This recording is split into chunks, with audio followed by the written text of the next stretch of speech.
What is trolley problem? What if you had the power to decide who lives and who dies, with just one simple choice? Imagine this.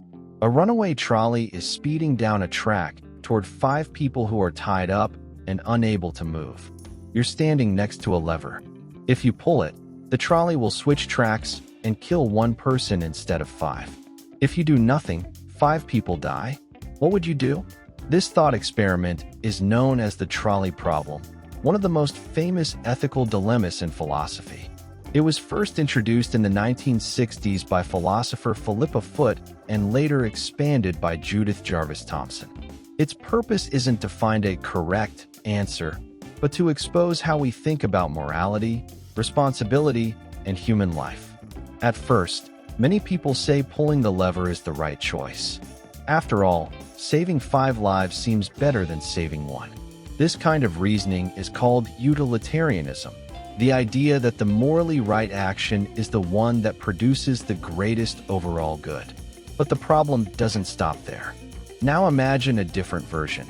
The trolley is still heading toward 5 people, but this time you're standing on a bridge above the tracks. Next to you is a large man.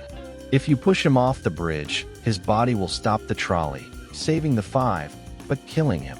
Most people suddenly feel very uncomfortable.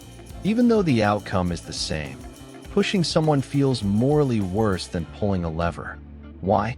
This reaction reveals a tension between outcomes and intentions. We seem to care not only about how many people die, but also about how the death happens and whether we directly cause it. This connects to deontological ethics, associated with philosopher Immanuel Kant, which argues that some actions are wrong no matter the consequences. The trolley problem forces us to confront uncomfortable questions. Is killing ever justified? Does intention matter more than results?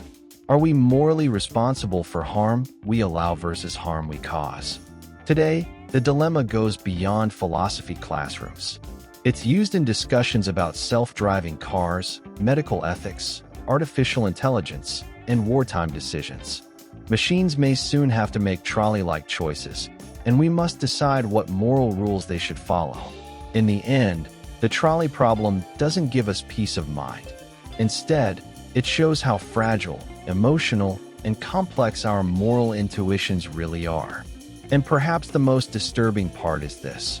When faced with impossible choices, there may be no answer that feels truly right.